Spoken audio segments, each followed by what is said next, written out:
ګرانو ملګرو پر همدغه ویډیو کې به زه تاسو ته د وایفول په اړه داسې طریقه وښیم چې تاسو دغه موبایل پر سکرین باندې ښکاري همدغه د یوزر ناټ فون یعنې تاسو نشئ کولی چې داخل شئ. نو ملګرو دغه صفحه ډېرو ملګرو ته راځي. دغه ویډیو به تاسو هغو کسانو ته در سره شیر کړئ چې وایفول اپلیکیشن کې کار کوي یا وایفول اپلیکیشن کاروي. خپلو ملګرو ته به یې در سره سینډ کړئ. دغه لینک به در سره کپي کړئ د همدغه ویډیو ځکه چې هغه ته که چېرې دا ډول هغه راغله صفحه راغله کولی شي دی بیا ورته اکاونټ ته داخل شي. نو دغه دوه علتونه لري چې څنګه یې باید مونږ جوړ کړو. یعنې دغه اکاونټ ته چې ته نشي داخلېدلی نه پوسټ کولی شي او نه درته څوک لایک درکولی شي او نه درته څوک فالوورز درکولی شي. نو پر همدغه ویډیو کې درته ټول دغې په اړه معلومات درکوم ولې سکیپ کېږي بیا جوړېږي نه جوړېږي څه وجه کېږي. نو ملګري دې لپاره مې زما که یوټیوب چینل نوي سبسکرایب کړی یوټیوب چینل سبسکرایب کړئ ویډیو ته در سره لایک ورکړئ. کومه پوښتنه غوښتنه لرئ ماته په کمنټس کې ویلی شئ. نو ملګرو دغه دوه علتونه لري. کله ور جوړېږي یعنې اکاونټ بیرته فعالېږي او کله ور ایمخ سکیپو کې راځي چې بالکل نه جوړېږي. نو دې ته به تاسو یوه هفته صبر کوئ. که چېرې تاسو اکاونټ همدا ډول شو تاسو به یوه هفته صبر کوئ. یعنې اکاونټ کې به تاسو نه پوسټ کولی شئ او که چېرې پوسټ کېدلی شو نو تاسو به بیا پوسټ نه کوئ ځکه چې بل کس ورته نشي کولی چې اکاونټ ته داخل شي. نو دغه تاسو څنګه بیرته سمیږي. نو که چېرې سم شو په یوه هفته کې نو سم به شي او که چېرې سم نه شو نو دغه اپلیکیشن اکاونټ چې دی د غلط دی پر سم انوایټ باندې بیرته بیا راشئ. او که چېرې دا ډول اکاونټ درته ختم شي یعنې بیرته پر نوي انوایټ باندې راځئ. هغه زما د ویډیو په ډسکرپشن کې لینک شته په هغه لینک باندې راشئ.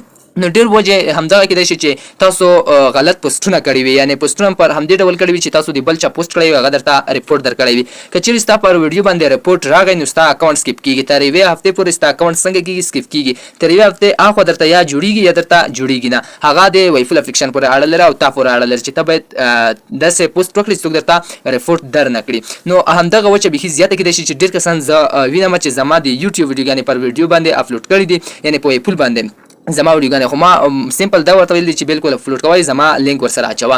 زما د وایفول لینک چې ما هم فالو کړی او زما د یوټیوب لینک ورسره اچوه. نو هغه کسان که چا اچولی لینک ورکړی او که چا پکې نه وي ورکړی یا ورباندې رپورټ خو زه داسې نه کوم چې زه ورباندې رپورټ وکړم. زه ورته بالکل ښه خبره ده شیر کوئ. نو ملګرو ډېر کسان داسې وینم چې زما ویډیوګانې اپلوډ کړي دي خو دوی داسې کسان وینم هم چې نورو ویډیوګانې هم اپلوډ کړي دي. هغه کس څخه به تاسو اجازه واخلئ چې تاسو باندې رپورټ را نشي یعنې کاپي رایټ را نشي چې د اکاونټ سره مخامخ نشئ. همدغه بله وجه دا کېدای شي چې تاسو پر غلط انوایټ باندې راغلی یئ. انوایټ دا معنا چې تاسو داسې انوایټ باندې راغلی چې هغه کس دغه اکاونټ ډیلیټ کړی دی تاسو پر هغه انوایټ راغلی هغه کس پکې کار نه کوي یعنې پرمختګ فعال نه وي او تاسو پکې فعال وئ ستاسو اکاونټ سکیپ راځي او یا مو سمپل د وایفول څخه پلی سټور څخه ډایرکټ را ډاونلوډ کړی وي د دې وجې هم داس ډول سکیپ راځي. نو ملګرو تاسو باید فعال کس باندې انوایټ باندې راشئ. لکه زما هر وخت فعال انوایټ وي نو زما لینک د انوایټ لینک زما د ویډیو په ډسکرپشن کې دی. که دغه دویم اکاونټ جوړول غواړئ زما پر لینک باندې راشئ چې هر وخت فعال وي. نو ملګرو دغه څو علتونه وو چې دغه پوسټ درته پر همدا ډول ځکه راتلی شي. لکه تاسو کتلی شئ چې همدا ځای کې زه درته وښیم.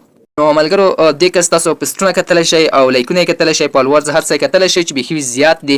نو پوسټونه چې کوم ښکاري نه ښکاري. ولې نه ښکاري ځکه چې دا پر پوسټونو باندې پوسټونه یې زیات کړي دي یعنې په خپل وایفول باندې پوسټونه زیات کړي دي. همدغه وایفول په ورځ کې یعنې 4 ساعتونو کې 3 نه تر 5 پورې پوسټونه اجازه ورکړې ده. د دې څخه زیات پوسټونه پکې نشي کولی او که چېرې وکړي اکاونټ بیا په سکیپو کې راځي. نو ملګرو بیا به ورته یوه هفته انتظار کوئ. نو کوشش وکړئ چې په 4 ساعتونو کې تر 3 نه تر 5 پورې پوسټونه وکړئ. صحیح ملګرو هر کله تاسو 3 پوسټونه کوئ اضافه پوسټونه پکې مه کوئ. نو ستاسو اکاونټ به په خطر کې نه وي ستاسو اکاونټ به فعال واوسي. نو ملګرو دغه کې اکاونټ جوړول لپاره یعنې که کومو کسانو اکاونټونه نوي جوړ کړي سم انوایټ ورکړئ فعال انوایټ ورکړئ. نو ملګرو دغه ویډیو هغو کسانو ته در سره شیر کړئ چې په وایفول کې کار کوي هغه به بیا که دا ډول مشکل ورته راغلی یعنې دی پرې نه پوهېږي کاپي رایټ ورباندې راغی یعنې رپورټ ورباندې راغی نو دا به له هغې مخکې له مخکې خلاص شوی وي. نو دغه ورته حتما شیر کړئ همدغه ویډیو چې هغه ورڅخه ګټه واخلي. کومه پوښتنه لرئ ماته په کمنټس کې ویلی شئ.